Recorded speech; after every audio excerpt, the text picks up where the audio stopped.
La monja que descubrió la traición del convento y fue silenciada, 1897. El invierno llegaba temprano a Oaxaca en ese año de 1897. Llegaba con el olor particular de la tierra del Valle Central, después de las últimas lluvias de octubre, una mezcla de copal, maíz seco y polvo húmedo, que impregnaba los corredores del convento de la Santísima Trinidad, como si el propio edificio respirara. Las paredes de adobe y piedra verde de Oaxaca, construidas en el siglo XVII sobre los cimientos de un templo zapoteca que nadie se había molestado en desenterrar completamente, tenían el grosor de los secretos que se guardan durante generaciones. 2 metros en los muros exteriores, 1,5 en los interiores, suficiente para que los sonidos del mundo exterior llegaran amortiguados y deformados, como voces escuchadas desde el fondo de un pozo. El convento tenía 3 patios, una capilla, una biblioteca, una enfermería, talleres de tejido y cerámica, y 16 celdas distribuidas en 2 corredores del segundo piso. Desde el mirador de la Torre Norte, en los días claros, podía verse el Cerro del Fortín, y más lejos, la masa oscura del Monte Albán, contra el cielo que en Oaxaca tenía siempre ese azul particular, que los pintores de la ciudad intentaban reproducir y que nunca terminaba de ser exactamente el mismo en el lienzo que en el cielo. Dentro de esos muros vivían 31 mujeres.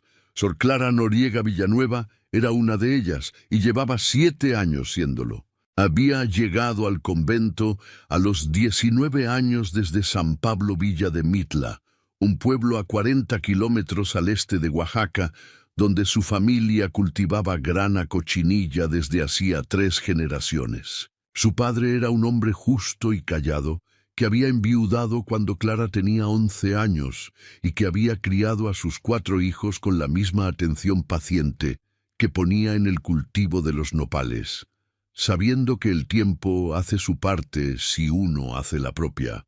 Clara había crecido leyendo todo lo que llegaba a sus manos en un pueblo donde los libros eran escasos y por eso más preciados, y había llegado al convento no tanto por vocación religiosa como por la certeza de que entre esos muros había una biblioteca con más libros que los que vería en el resto de su vida si se quedaba en Mitla. Esa certeza resultó ser correcta.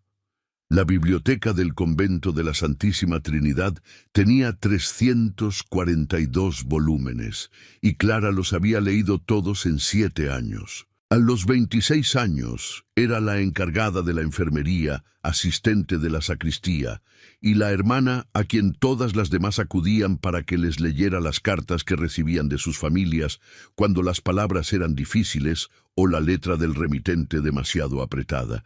Tenía manos pequeñas y rápidas.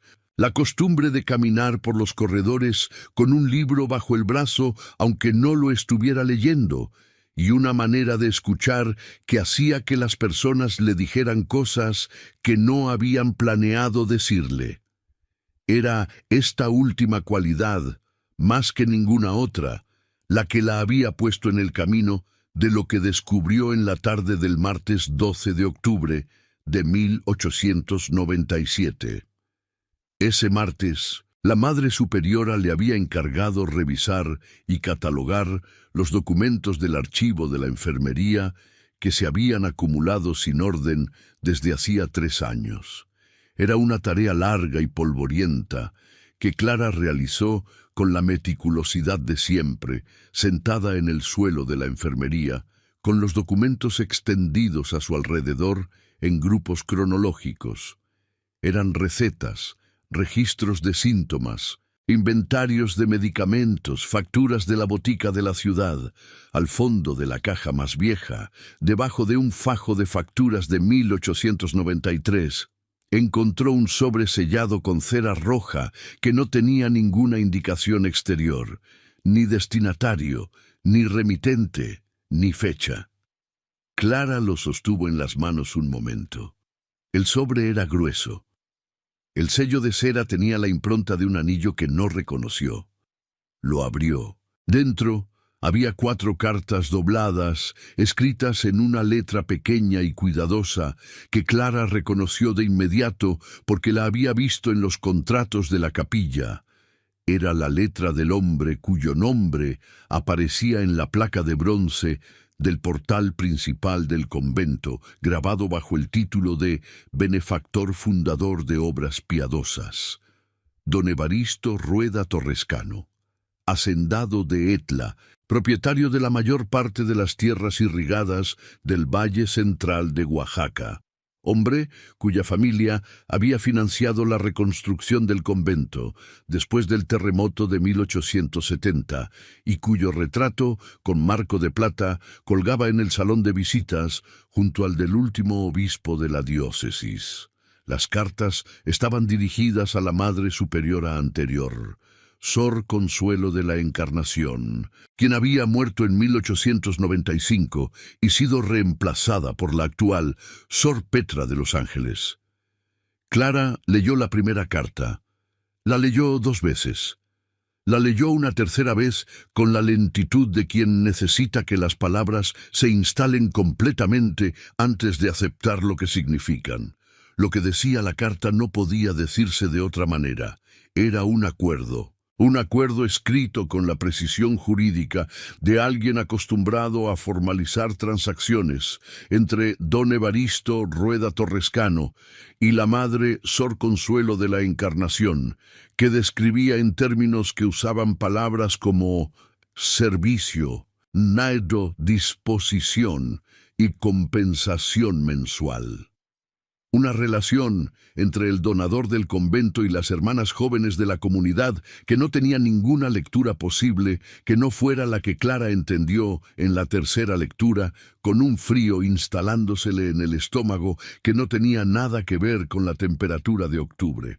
Las otras 3 cartas eran variaciones sobre el mismo tema. La más reciente tenía fecha de septiembre de 1894. La más antigua era de enero de 1892. Todas tenían al margen, en una letra diferente a la de Rueda, más gruesa, más apretada, que Clara identificó como la de la Madre Consuelo, anotaciones que parecían confirmar recepciones de pago con fechas.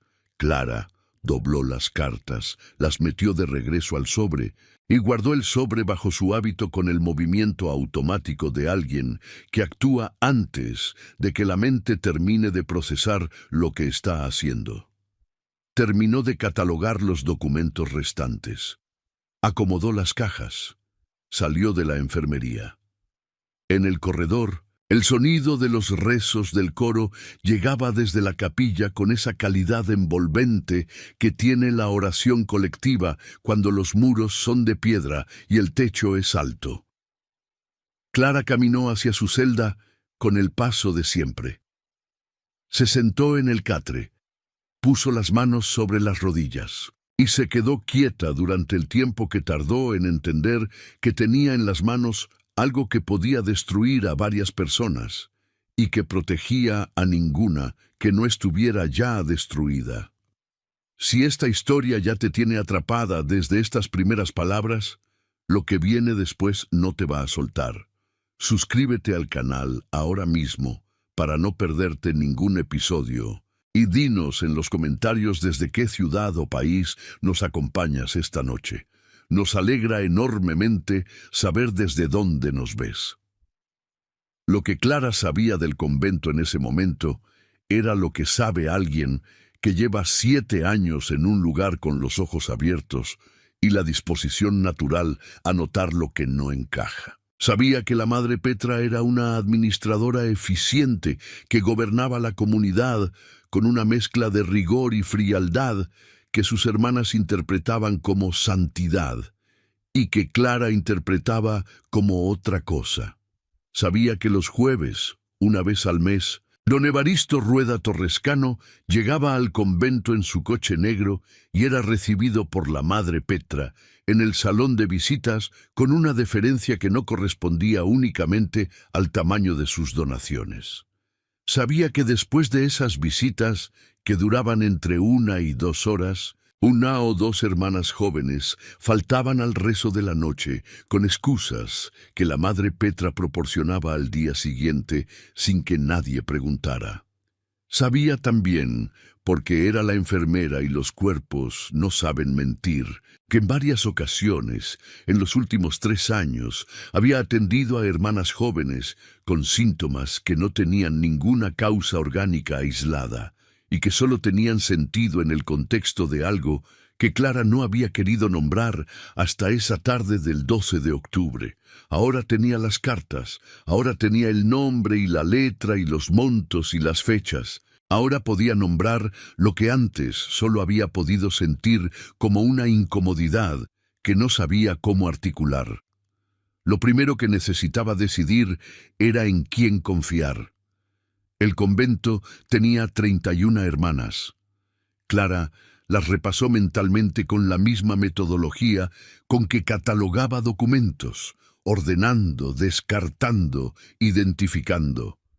La madre Petra era obviamente imposible. La madre vicaria, Sor Agustina, era una mujer que llevaba 30 años en ese convento y que tenía con la madre Petra una relación de obediencia tan total que Clara dudaba de que Sor Agustina supiera ya distinguir entre su propio criterio y el de su superiora. Las hermanas más ancianas tenían la lealtad institucional de quienes han invertido demasiado tiempo en un lugar para cuestionarlo. Las más jóvenes tenían el miedo de las recién llegadas. Quedaban 3 personas que Clara consideró con la seriedad que el asunto requería. La primera era Sor Dolores, de 40 años, originaria de Juchitán, encargada de los talleres de tejido. Era una mujer de pocas palabras y muchas observaciones, la clase de persona que ve lo que ocurre a su alrededor con una claridad que raramente exterioriza.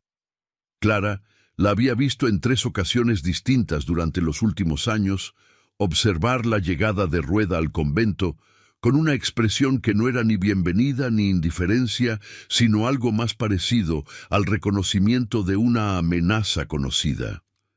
La segunda era Sor Inmaculada, de 32 años, nacida en Tlacolula, quien llevaba la contabilidad oficial del convento y que en más de una ocasión, revisando los libros junto a Clara para el inventario anual, había señalado discrepancias en los ingresos que no encontraban explicación en los registros públicos de donaciones.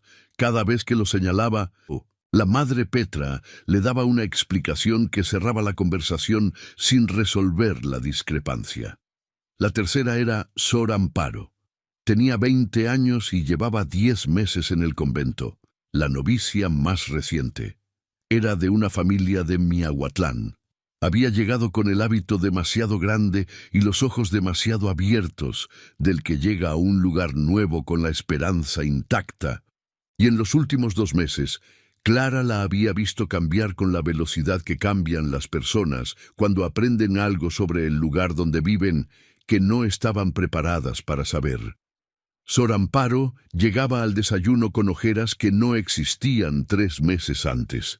Se sobresaltaba cuando alguien la llamaba por detrás. En 2 ocasiones recientes había llegado a la enfermería con excusas que Clara había aceptado sin preguntar, pero que le habían ocupado la mente durante días. Clara tomó su decisión esa misma noche. Fue a buscar a Sor Dolores. La encontró en el taller de tejido, que a esa hora debería haber estado cerrado, pero cuya puerta estaba entreabierta con la luz de una vela adentro. Sor Dolores estaba sentada frente a uno de los telares, no trabajando, sino simplemente sentada con las manos en el regazo, mirando los hilos, como si hubiera ido hasta allí buscando la quietud que el resto del convento no le ofrecía. Cuando Clara entró, Dolores la miró sin sorpresa, como si la hubiera estado esperando, o como si hubiera aprendido que la sorpresa era un lujo que ya no podía permitirse. «Necesito mostrarte algo», dijo Clara. Dolores miró la puerta. «Ciérrala». Clara cerró la puerta. Sacó el sobre de debajo del hábito y lo puso en las manos de Sor Dolores. Dolores lo abrió, sacó las cartas y las leyó con una calma que no era indiferencia, sino la calma de quien lee la confirmación de algo que ya sabía y que ha estado esperando que alguien más encontrara también. Cuando terminó, dobló las cartas con mucho cuidado y las devolvió al sobre. ¿Dónde las encontraste? En el archivo de la enfermería, debajo de una caja de facturas. ¿Alguien sabe que las tienes? Nadie. Dolores asintió. Se levantó y caminó hasta la ventana pequeña del taller que daba al segundo patio, verificando el exterior con un gesto que Clara reconoció como el hábito de alguien que lleva tiempo operando con el riesgo como compañía constante. «Hay algo que tú no sabes todavía», dijo Dolores sin voltearse. «Yo llegué a este convento en 1885. Llevo 12 años aquí, y lo que esas cartas describen no empezó en 1892. ¿Cuándo empezó? No lo sé con exactitud, pero sé que empezó antes». Hizo una pausa. «¿Recuerdas a Sor Perpetua?». Clara pensó. Perpetua había sido una hermana mayor que había muerto antes de que Clara llegara al convento en 1889, de lo que la comunidad llamaba melancolía del alma. «Solo de oídas. Murió antes de que yo llegara». «Sí». Dolores se volvió hacia ella. Perpetua era la enfermera anterior, y Perpetua sabía lo que ocurría. Me lo dijo 2 semanas antes de morir. Me dijo que había intentado escribir a la diócesis y que la carta nunca llegó. Me dijo que había hablado con la Madre Consuelo, que era la superiora entonces, y que la Madre Consuelo le había dicho que si volvía a mencionar el asunto, sería enviada a un convento en Yucatán donde no habría nadie que la escuchara. Perpetua tenía 62 años y el corazón débil, y murió de lo que la madre llamó melancolía. Pero yo estuve con ella esa noche, y lo que Perpetua tenía no era melancolía. Era el agotamiento de una mujer que llevaba años cargando un secreto que nadie más quería ayudarle a cargar. Clara escuchó eso en silencio. La vela del taller proyectaba sus sombras sobre los telares y los hilos de colores colgados en las paredes, y en esa luz el cuarto tenía la apariencia de un lugar donde se guardan cosas importantes. «¿Por qué no hiciste nada después de que Perpetua te lo dijo?». Dolores respondió con una honestidad que costaba trabajo, pero que era la única respuesta verdadera. «Porque tenía miedo, porque soy sola en el mundo, y el convento es el único lugar que tengo, porque miré a mi alrededor y no vi a nadie que pudiera ser aliado». Hizo una pausa larga. «Y porque no tenía pruebas. Hasta ahora». Las 2 mujeres se miraron en el silencio del taller de tejido, con la ciudad de Oaxaca dormida afuera, y el olor de la tierra del Valle Central entrando por la ventana entreabierta. «Hay alguien más que debemos incluir», dijo Clara. «Sor Inmaculada. Tiene los libros de contabilidad. Puede conectar los montos de las cartas con los registros de ingresos. Confías en ella. Lleva 5 años señalando discrepancias que nadie quiere resolver. Sí. ¿Y la novicia nueva? ¿Amparo?». Clara pensó en los ojos de Sor Amparo durante el desayuno, en las ojeras, en el sobresalto cuando alguien la llamaba. «Amparo no es una aliada todavía», dijo. «Amparo es alguien a quien tenemos que proteger. Eso es diferente». Dolores asintió. «Habla con Inmaculada mañana, con discreción. ¿Y tú?». «Yo voy a recordar todo lo que Perpetua me dijo antes de morir. Y voy a escribirlo esta noche antes de que el miedo me convenza de que no vale la pena». Clara salió del taller con el sobre de cartas de regreso bajo el hábito. Caminó por el corredor oscuro hacia su celda. Afuera, las campanas de la Catedral de Oaxaca daban las 11 de la noche en el centro de la ciudad, y el sonido llegaba por encima de los muros del convento como una medición del tiempo que alguien ajeno al lugar seguía haciendo puntualmente, indiferente a lo que ocurría dentro. La conversación con Sor Inmaculada ocurrió al día siguiente durante la hora de trabajo contable que la Madre Petra le había asignado como tarea regular. Inmaculada era una mujer de facciones precisas y movimientos económicos, el tipo de persona que no gasta energía en adornos innecesarios, ni en la comunicación, ni en ninguna otra área de la vida.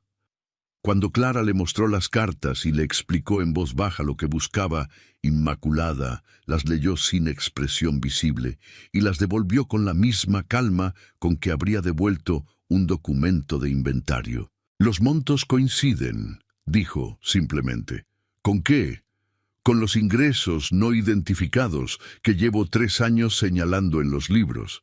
La Madre Petra los registra bajo la categoría donativos varios, pero nunca corresponden con los recibos de donación que archivamos. Son pagos regulares, mensuales, que entran en las mismas fechas que aparecen en esas cartas. ¿Tienes eso documentado?» «Tengo copias de las páginas con las discrepancias marcadas. Las guardo en mi Biblia porque es el único libro del convento que nadie revisa». «¿Por qué guardas eso si nadie te lo pidió?» Inmaculada la miró con la expresión de quien responde una pregunta cuya respuesta debería ser obvia. «Porque soy contadora, y cuando los números no cuadran y nadie quiere hacerlos cuadrar, alguien tiene que guardar registro de que los números no cuadran, para cuando llegue el momento en que sí importen». Clara la miró durante un segundo. «Ese momento es ahora». «Lo sé. Por eso te estoy diciendo todo esto». Esa tarde las 3 mujeres se reunieron en el taller de tejido de Sor Dolores por segunda vez. Estaban Dolores con sus notas escritas la noche anterior sobre lo que Perpetua le había confesado antes de morir, Inmaculada con las páginas marcadas de los libros de contabilidad y Clara con las cartas. Pusieron todo sobre la mesa del taller y lo organizaron cronológicamente, lo que Perpetua había sabido desde antes de 1889, lo que las cartas documentaban entre 1892 y 1894, y lo que los libros contables registraban hasta agosto de 1897. Era un mapa de una institución que había estado sirviendo a un hombre durante al menos una década, con la complicidad de sus propias autoridades y el silencio comprado de sus víctimas. «Necesitamos sacar esto del convento», dijo Inmaculada. «Mientras esté dentro de estos muros, puede desaparecer en cualquier momento». «¿Cómo?», preguntó Dolores. «¿Tienen alguien de confianza afuera?», preguntó Clara. Las 3 se miraron. Era la pregunta más difícil de responder para mujeres que llevaban años dentro de esos muros, donde las relaciones con el exterior estaban mediadas por la Madre Superiora y donde la confianza con el mundo de afuera era una habilidad que se atrofia cuando no se usa. Fue Dolores quien respondió primero. «Tengo una prima en la ciudad. Se llama Consuelo Vargas. Está casada con un maestro de la escuela secundaria. Los he visto 2 veces en los últimos 5 años. En las visitas de familiares que la madre permite en diciembre. Mi prima es una mujer de carácter fuerte y su marido trabaja con periodistas de la ciudad porque da clases de historia a los hijos del director del periódico, La Voz de Oaxaca. ¿Es suficiente?», preguntó Inmaculada. «Es lo que tenemos», respondió Clara. La siguiente visita familiar autorizada era en noviembre, exactamente 19 días después. 19 días de seguir viviendo dentro de esos muros con lo que sabían, actuando como siempre, rezando como siempre, comiendo en el refectorio frente a la Madre Petra con la misma expresión de siempre. 19 días de guardar el fuego sin que se viera el humo.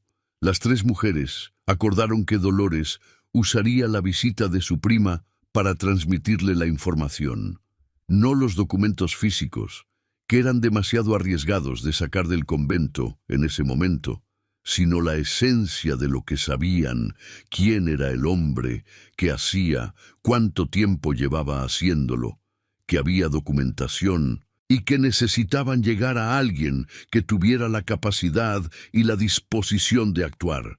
Guardaron los documentos. Sor Inmaculada devolvió las páginas marcadas a su Biblia. Clara guardó las cartas nuevamente bajo el hábito. Sor Dolores guardó sus notas en el forro del zapato izquierdo porque era el único lugar donde nadie buscaría. Salieron del taller a intervalos de 10 minutos. El corredor estaba vacío. El convento tenía el silencio de las noches, cuando todos sus habitantes están en el lugar donde se supone que deben estar. Clara fue a su celda. Apagó la vela. En la oscuridad, escuchó el sonido de la ciudad de Oaxaca, más allá de los muros, y pensó en las hermanas que habían estado en ese convento antes que ella y que habían cargado esto solas. Pensó en Perpetua, que había muerto con un secreto que nadie había querido ayudarla a cargar. Pensó en las iniciales del libro de cuentas de Rueda, cada una representando a una mujer con un nombre completo y una familia en algún pueblo del Valle Central de Oaxaca, que probablemente nunca supo lo que le había pasado a su hija dentro de esos muros. Cerró los ojos. 19 días. Ya los 19 días que siguieron fueron los más largos de la vida adulta de Clara. No porque tuviera que realizar ninguna tarea extraordinaria, sino precisamente porque tenía que realizar todas las tareas ordinarias con la misma precisión y el mismo semblante de siempre. Mientras por debajo de esa superficie el tiempo avanzaba con la lentitud torturante que tiene cuando uno está esperando algo que no puede apresurar. Rezó los oficios del día, atendió la enfermería, catalogó libros, copió documentos para la Madre Petra con la misma letra ordenada de siempre, y cada mañana, al despertar, contaba mentalmente los días que faltaban para la visita de familiares de noviembre con la misma determinación con que las personas encerradas cuentan los días que les quedan de encierro. Durante esos 19 días ocurrieron dos cosas que cambiaron la situación de maneras que Clara no había calculado. La primera ocurrió en la primera semana. Sor Amparo, la novicia de Miahuatlán, llegó a la enfermería una tarde con una excusa que era transparente para cualquiera que supiera leer los cuerpos. Dijo que tenía dolor de cabeza, pero lo que tenía era el aspecto de alguien que ha estado llorando durante horas y que ha llegado a la enfermería no porque le duela la cabeza, sino porque necesita estar en compañía de alguien que no le va a hacer preguntas que no puede responder. Clara le preparó una infusión de tila con la tranquilidad de siempre y se sentó frente a ella en el banco de la enfermería. No le hizo preguntas, solo estuvo presente. Sor Amparo bebió la infusión en silencio durante 5 minutos. Entonces dijo, en una voz tan baja que Clara casi no la oyó: «Sor Clara, ¿usted cree que Dios puede querer que le pase a uno algo malo dentro de un lugar sagrado?» Clara pensó muy cuidadosamente antes de responder. «Creo que los lugares sagrados son sagrados por la fe de quien entra en ellos, no por lo que les ocurre adentro, y creo que lo que le ocurre a una persona adentro de cualquier lugar, sea sagrado o no, no es voluntad de Dios cuando viene de la maldad de otra persona». Sor Amparo la miró durante un momento. «¿Cómo sabe usted a qué me refiero?» «No lo sé con certeza, pero llevo 7 años siendo enfermera, Amparo, y los cuerpos me cuentan cosas que las personas no siempre pueden decir con palabras». La novicia bajó la vista a la taza de tila. Sus manos la sostenían con demasiada fuerza para algo que no pesaba nada. Si alguien supiera lo que me pasó y lo contara, ¿qué le pasaría a esa persona? ¿La persona que lo cuenta o la persona a quien le pasó? Las dos. Clara pensó en las cartas, pensó en Perpetua, pensó en los 16 días que faltaban para la visita de familiares. Eso depende de a quién se lo cuenten y con qué pruebas. Hizo una pausa deliberada. Amparo, lo que te diga en esta enfermería, como tu médica, es confidencial. Nadie puede saberlo excepto tú y yo. ¿Entiendes? Sor Amparo asintió.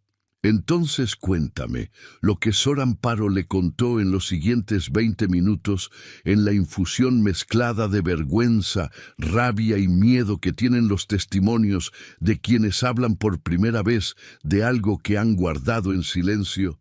Coincidía exactamente con lo que las cartas documentaban. No era la primera vez, no era la segunda, era la cuarta. Y la madre Petra lo sabía porque era ella quien la convocaba, con excusas que cambiaban cada vez, pero cuyo resultado era siempre el mismo corredor, siempre la misma hora, siempre el mismo hombre esperando en el salón de visitas privado. Clara documentó el testimonio de Sor Amparo en su cuaderno de enfermería con la misma precisión clínica con que documentaba cualquier caso, usando un lenguaje que era técnicamente descriptivo y legalmente suficiente. Cuando terminó, le dijo a Amparo que había hecho bien en hablar, que no había ninguna voluntad divina en lo que le había ocurrido, y que en 16 días iba a comenzar a cambiar. La segunda cosa que ocurrió durante los 19 días de espera fue más perturbadora. En la segunda semana, Clara notó que la madre Petra había cambiado su rutina matutina. En lugar de pasar por la enfermería de camino al coro, como era su costumbre, pasaba por la biblioteca. No entraba. Se detenía en el umbral, miraba el interior durante un momento y continuaba. Lo hizo 3 días seguidos. Clara no estaba en la biblioteca esos días, estaba en la enfermería, pero Sor Dolores sí lo notó porque pasaba por ese corredor de camino a los talleres y se lo dijo a Clara en el lenguaje codificado que habían desarrollado para hablar de cosas que no podían decirse abiertamente. La madre cambia el camino. Significaba que la madre Petra estaba buscando algo, o verificando que algo siguiera donde debía estar. O tal vez simplemente observando con la intuición de quien ha mantenido un secreto durante años y reconoce cuando el secreto está siendo amenazado, aunque no pueda identificar todavía la fuente de la amenaza. Clara aceleró. En lugar de esperar la visita de noviembre, le pidió a Sor Dolores que buscara una manera de comunicarse con su prima antes.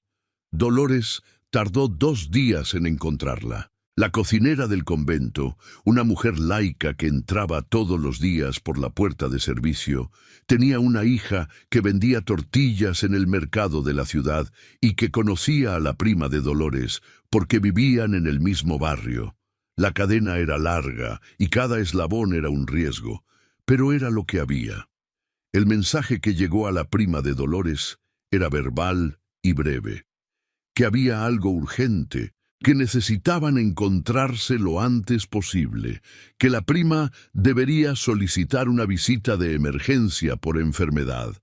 La prima, cuyo nombre era Consuelo Vargas y que era efectivamente una mujer de carácter, pidió la visita al día siguiente argumentando que Sor Dolores había estado enferma y que la familia necesitaba saber cómo estaba. La madre Petra autorizó la visita con la misma ligereza con que autorizaba las visitas rutinarias de familiares, porque ese tipo de visita era normal, y porque una madre superiora que comienza a rechazar visitas de familiares sin justificación genera preguntas que no quiere responder.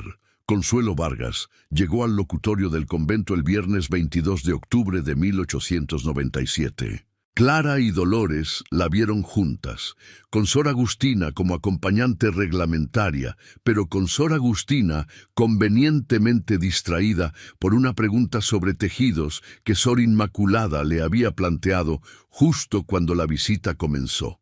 En los 12 minutos en que Sor Agustina estuvo al otro lado del corredor discutiendo sobre puntos de aguja, Clara y Dolores le transmitieron a Consuelo Vargas en voz muy baja y con la precisión de quienes han ensayado lo que van a decir, la esencia de lo que sabían.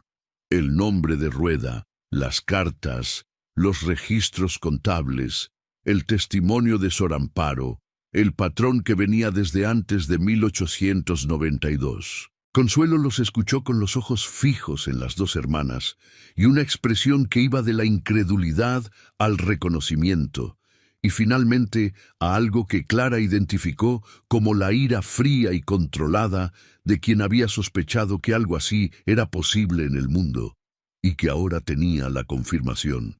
¿Tienen los documentos físicos?, preguntó en voz igualmente baja.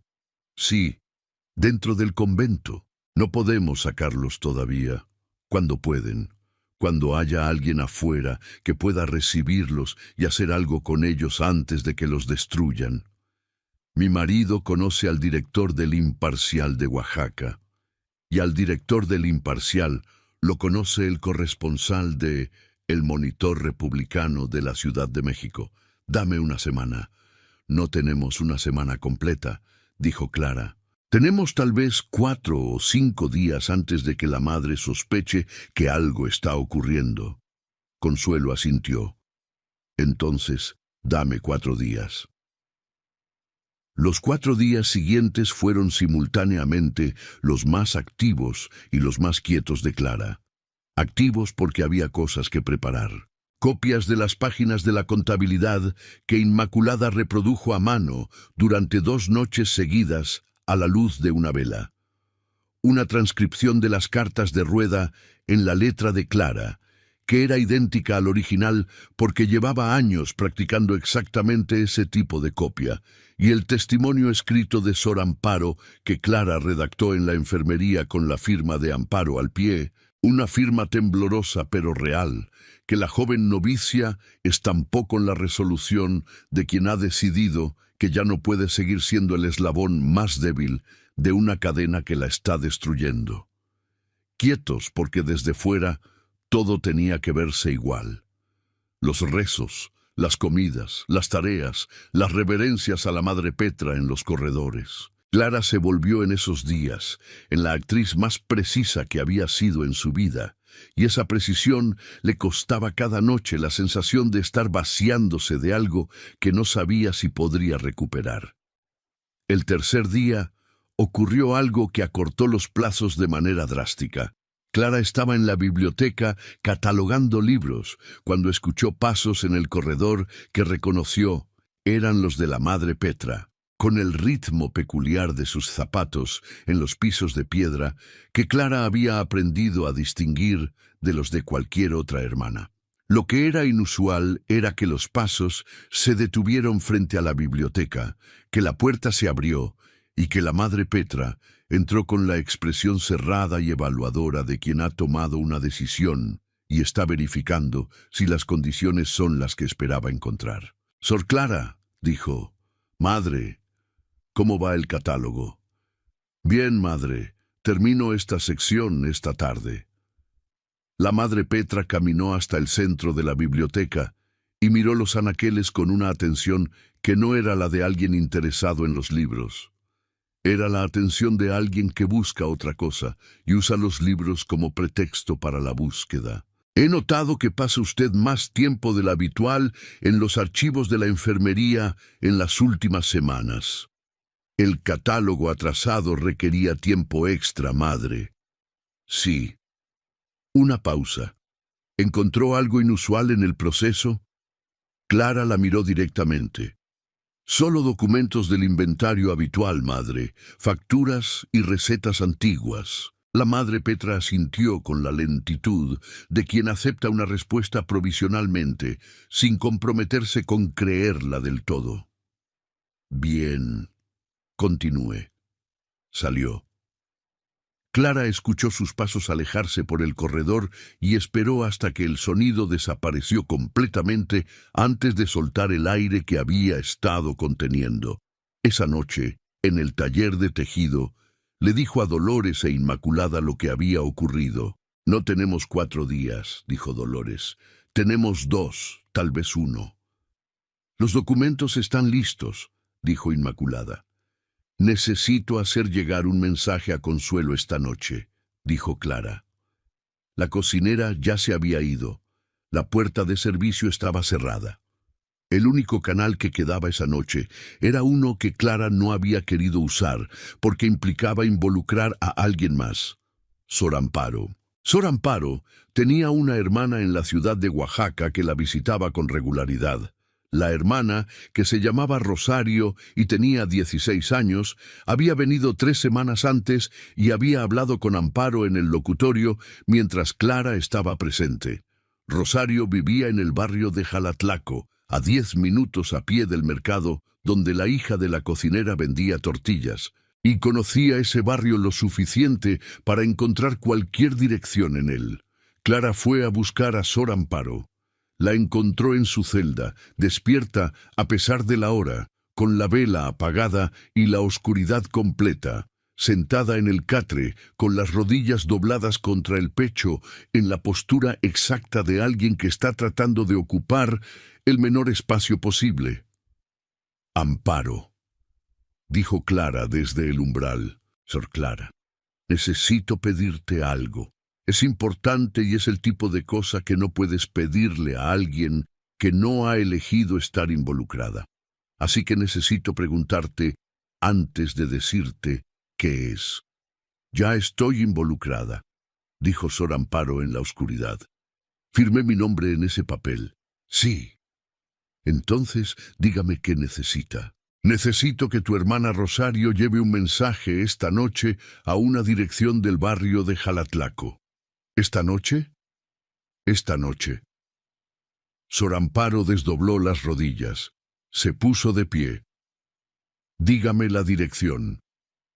El mensaje llegó a Consuelo Vargas a las 11 de la noche del martes 26 de octubre. Era breve. «Mañana a las 8 de la mañana, puerta de servicio del convento. A las 7:30 del miércoles 27, Clara, Dolores e Inmaculada estaban en el corredor de servicio con los documentos distribuidos entre los 3 hábitos. Las cartas originales de Rueda cosidas al forro del hábito de Clara, las copias de los registros contables escondidas en el libro de oraciones de Inmaculada y el testimonio de Sor Amparo, doblado en 8 dentro del zapato de Dolores. Habían planeado que saldría solo una de ellas para entregar los documentos, reduciendo el riesgo de que la ausencia de las 3 fuera notada simultáneamente. La que saldría era Clara, con el pretexto de que necesitaba ir a la botica de la ciudad por un medicamento que la enfermería había agotado, pretexto que era plausible, porque Clara tenía permiso establecido para ese tipo de salidas. Pero a las 7:50, cuando Clara se disponía a ir a pedir la autorización a la madre vicaria, la madre Petra apareció en el corredor. Caminaba con la rapidez de quien tiene un propósito específico, y cuando vio a Clara, se detuvo con esa expresión cerrada que en los últimos días se había vuelto su expresión predeterminada. «¿A dónde va, Sor Clara?» «A solicitar permiso para ir a la botica, madre. Necesitamos tintura de árnica». «La botica puede esperar. La necesito en la sacristía ahora mismo». Clara no pudo negarse. Siguió a la madre Petra por el corredor con el paso de siempre, mientras su mente calculaba a velocidad. Consuelo Vargas iba a llegar a la puerta de servicio a las 8. Si Clara no estaba ahí, no habría nadie para entregarle los documentos. Y si la madre Petra había decidido de alguna manera buscar en la sacristía lo que Clara sabía que seguía en el armario de cedro, el tiempo disponible se reducía a minutos. En la sacristía, la madre Petra fue directamente al tercer armario de cedro, lo abrió, metió la mano en el estante inferior.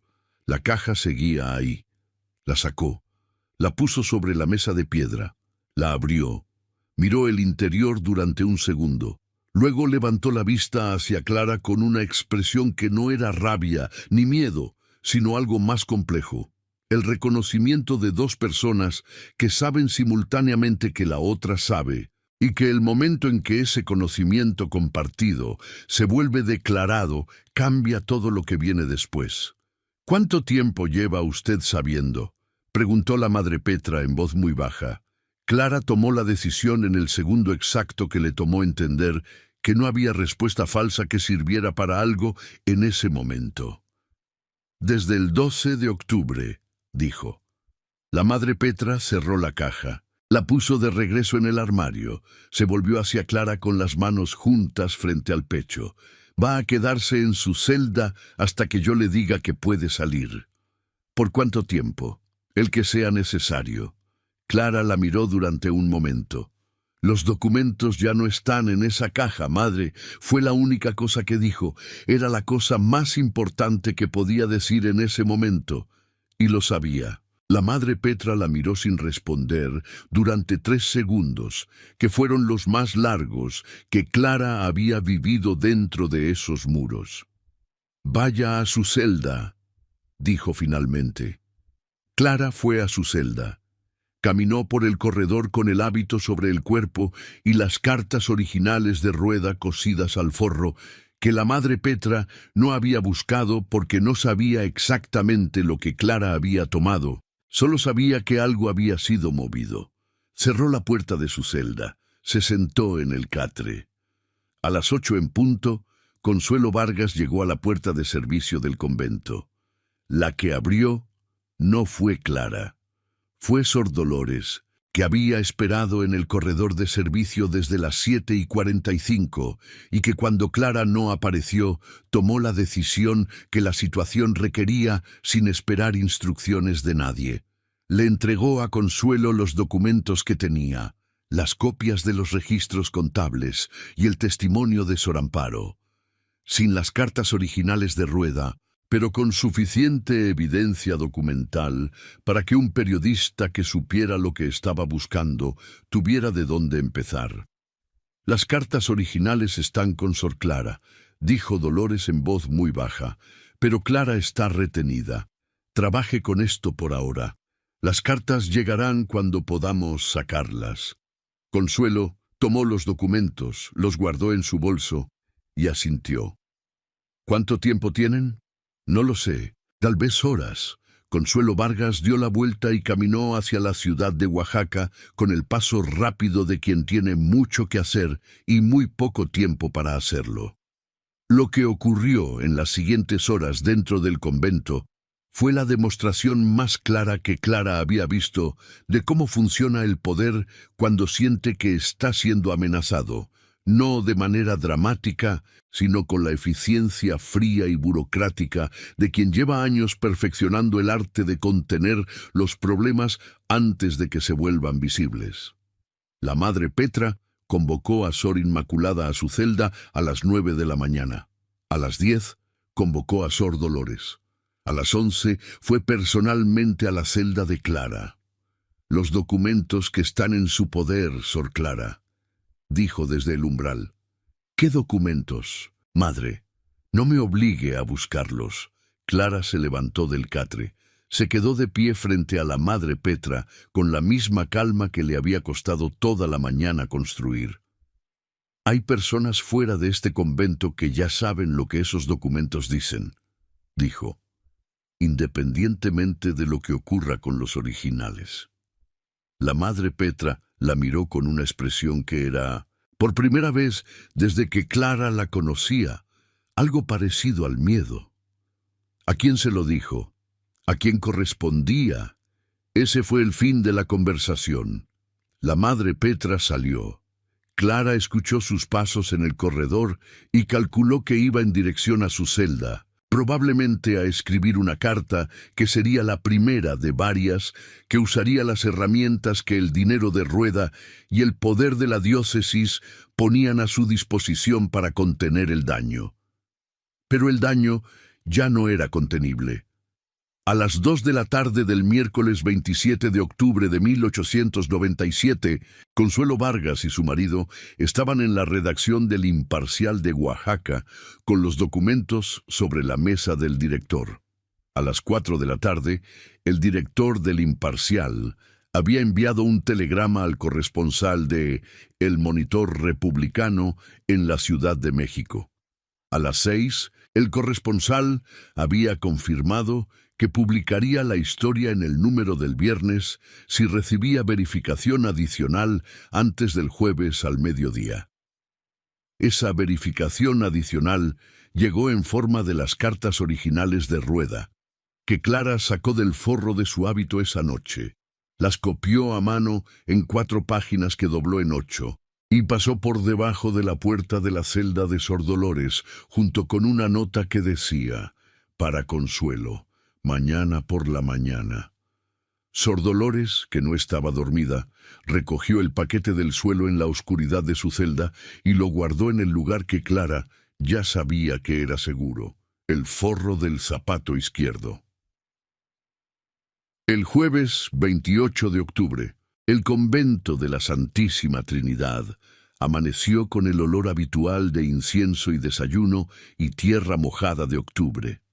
Los rezos de laudes se celebraron con la normalidad de siempre. La Madre Petra presidió el desayuno con la expresión de siempre. Nadie que observara ese refectorio desde fuera habría notado nada diferente.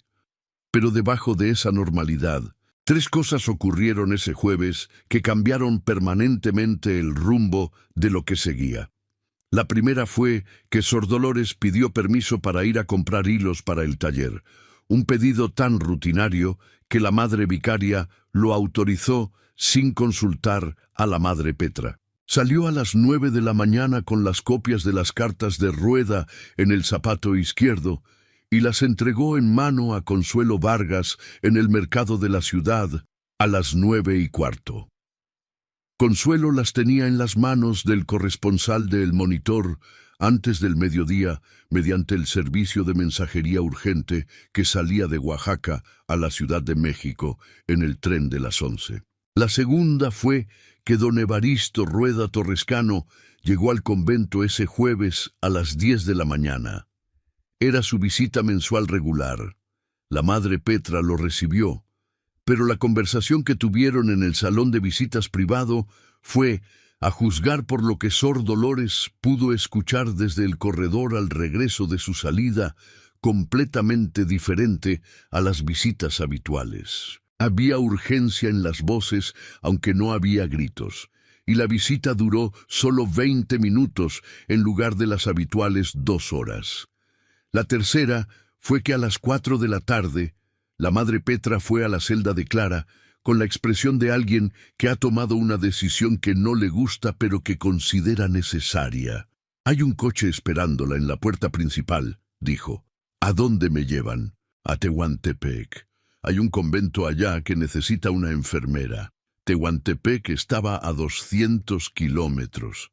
Era suficientemente lejos para ser efectivamente un destierro, suficientemente cercano para no necesitar una justificación médica o judicial. Clara miró a la Madre Petra. «Los documentos ya están fuera de este convento, madre. Me lo puede confirmar su corresponsal en la Ciudad de México». La Madre Petra no respondió a eso. «El coche sale a las 5», dijo. Clara asintió. Empezó a recoger sus cosas. El hábito extra, el libro de oraciones, el cuaderno de notas médicas que guardaba sus observaciones de 7 años de enfermería. No tenía mucho. Las personas que viven en conventos aprenden que la acumulación de objetos personales es incompatible con la vida que eligieron. Mientras recogía, pensó en lo que había puesto en movimiento. Pensó en las cartas de Rueda en el zapato de Dolores yendo hacia la ciudad. Pensó en Consuelo Vargas y su marido, y el director del periódico y el corresponsal del Monitor. Pensó en el artículo que Rodrigo Fonseca iba a publicar el viernes en la Ciudad de México, cuyos efectos no llegarían a Oaxaca de manera instantánea, pero que llegarían con la inevitabilidad de los ríos que bajan de la sierra, eventualmente. A las 5 de la tarde, Clara salió por la puerta principal del convento de la Santísima Trinidad con una bolsa pequeña y el cuaderno de notas médicas bajo el brazo. El coche que esperaba era discreto y sin insignias. El hombre que conducía no la miró. El cielo de Oaxaca tenía el naranja de los atardeceres de octubre que ella había visto desde el mirador de la Torre Norte durante 7 años, pero que ahora veía desde abajo, desde la calle, desde el exterior. Subió al coche.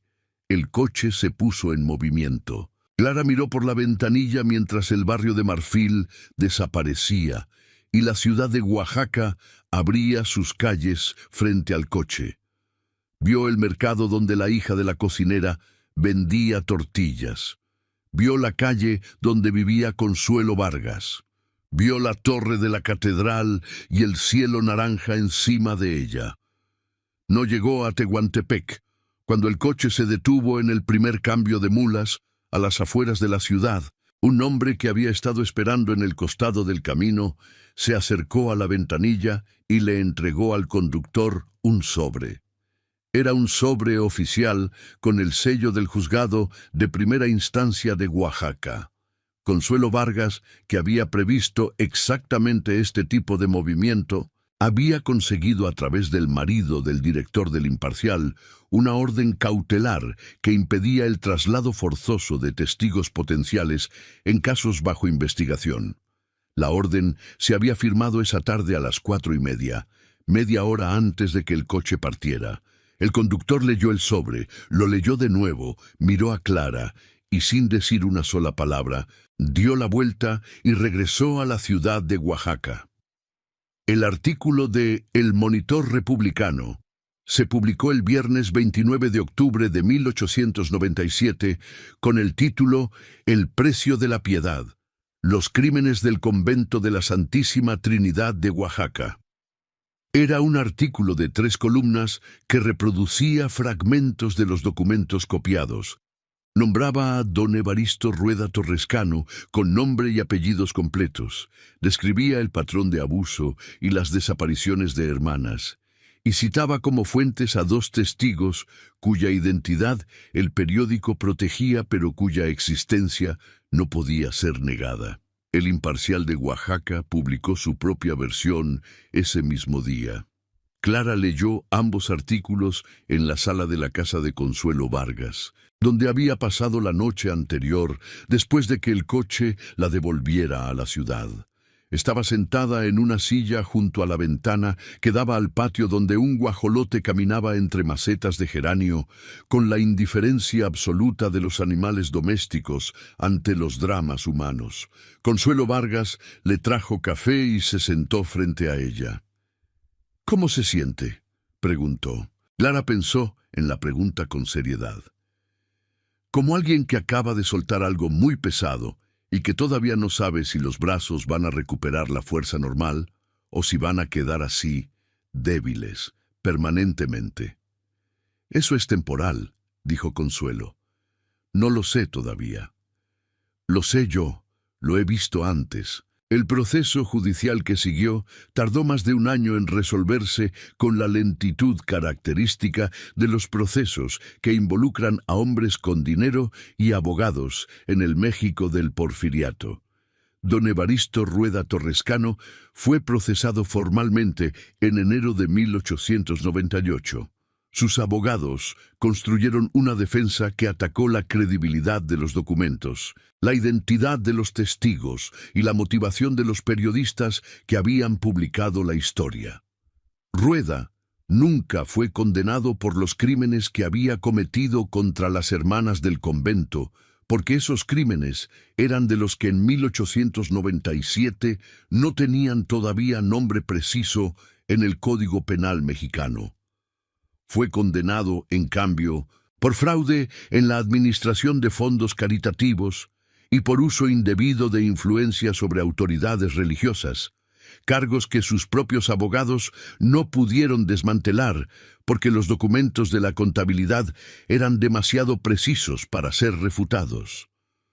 La condena fue insuficiente en relación con el daño causado. Siempre lo es. Cuando el daño es de ese tipo, y la justicia trabaja con las herramientas del sistema que el poder mismo ha diseñado. Pero produjo consecuencias que el dinero de Rueda no pudo revertir. Su reputación en los círculos de Oaxaca se evaporó con la velocidad que tienen las reputaciones cuando las personas que las han sostenido deciden que ya no vale la pena el costo. La placa de bronce del portal del convento fue retirada en 1899. Sus socios comerciales encontraron razones para no renovar contratos. La hacienda de Edla fue vendida en partes durante los años siguientes para cubrir los gastos legales que generó defender lo indefendible. La madre Petra fue relevada de su cargo por la diócesis en febrero de 1898, 4 meses después de la publicación de los artículos, en un movimiento que la institución realizó con la rapidez calculada de quien sabe que la lentitud en ese tipo de situación tiene un costo mayor que la acción. Fue enviada a un convento en Veracruz, donde no tenía autoridad sobre nadie, y donde, según las noticias que llegaron a Clara a través de Consuelo Vargas en los años siguientes, vivió en el silencio que elige quien ya no puede justificar lo que hizo y que ha encontrado que el silencio es más manejable que la explicación. Sor Dolores y Sor Inmaculada permanecieron en el convento de la Santísima Trinidad. Permanecieron porque eligieron quedarse y porque la llegada de una nueva Madre Superiora, enviada por la diócesis desde Puebla, cambió el convento de maneras que eran visibles, pero que tardaron tiempo en ser sentidas completamente. Dolores escribía a Clara cada mes con noticias de la comunidad, cartas que llegaban a la dirección de Consuelo Vargas primero y luego, cuando Clara se instaló en su propio lugar, directamente a ella. Sor Amparo salió del convento en marzo de 1898, no expulsada, sino por su propia decisión, que nadie cuestionó. Regresó a Miahuatlán con su familia, que no sabía lo que le había ocurrido dentro de esos muros y que Clara esperaba que nunca supiera completamente, aunque sí lo suficiente para entender por qué su hija había regresado diferente. Más callada, más cuidadosa, con los ojos que miraban los lugares antes de entrar a ellos. Las personas que han aprendido que los lugares no son siempre lo que parecen desde afuera, aprenden a mirarlos de esa manera y no dejan de hacerlo. Clara Noriega Villanueva no volvió al convento de la Santísima Trinidad. Vivió en la ciudad de Oaxaca durante 2 años después de salir, primero en casa de Consuelo Vargas y luego en un cuarto rentado en el barrio de Xochimilco, trabajando como enfermera para el Hospital Civil de la ciudad, que en 1897 era un edificio destartalado con más pacientes que camas y más necesidades que presupuesto, pero que tenía la virtud de necesitar exactamente las habilidades que Clara había pasado 7 años desarrollando dentro de esos muros. Trabajó allí hasta 1901, cuando se mudó a Puebla, con el puesto de enfermera jefe de un hospital más grande que pagaba mejor, y donde nadie la conocía como la monja que había salido del convento, sino simplemente como la enfermera Noriega, que llegaba puntual y que tenía manos pequeñas y seguras, y una manera de estar presente con los pacientes que hacía que se calmaran antes de que ella dijera una sola palabra. En Puebla recibió, en octubre de 1902, una carta de Rodrigo Fonseca, el periodista que había publicado los artículos en El Monitor. Fonseca le comunicaba que la sentencia final, en el caso de Rueda, había sido confirmada, y que había publicado un artículo de seguimiento que mencionaba su nombre, con su autorización, como fuente principal de la información que había iniciado el proceso. Le adjuntaba el recorte del artículo. Clara lo leyó en su cuarto de Puebla una mañana de octubre, con el café en la mano y el olor a maíz tostado entrando por la ventana del patio. El recorte describía brevemente los hechos del caso y terminaba con una frase que Fonseca había escrito sobre ella y Sor Dolores y Sor Inmaculada.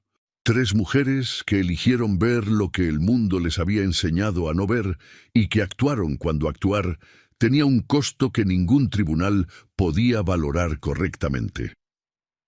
Clara dobló el recorte y lo guardó con las otras cartas que conservaba junto con algo más. Una hoja de papel en la que había copiado, de memoria, el testimonio de Sor Amparo. Lo guardaba no porque necesitara recordarlo, porque lo recordaba perfectamente sin necesidad de papel. Lo guardaba porque había aprendido, en los meses y años que siguieron a octubre de 1897, que las palabras de las personas que han sido silenciadas necesitan existir en algún lugar físico, en algún papel, en algún cajón de alguien que no las olvide.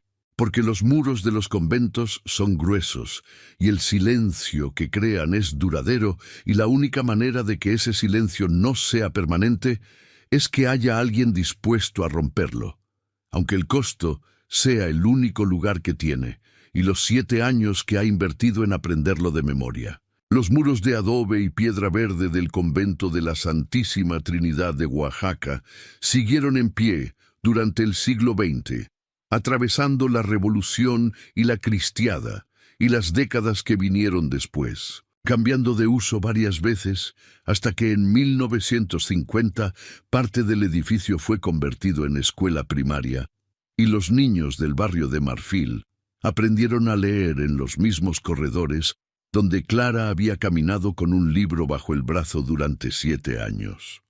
La piedra no recuerda lo que guarda, pero el papel sí, y Clara Noriega Villanueva guardó el papel toda su vida.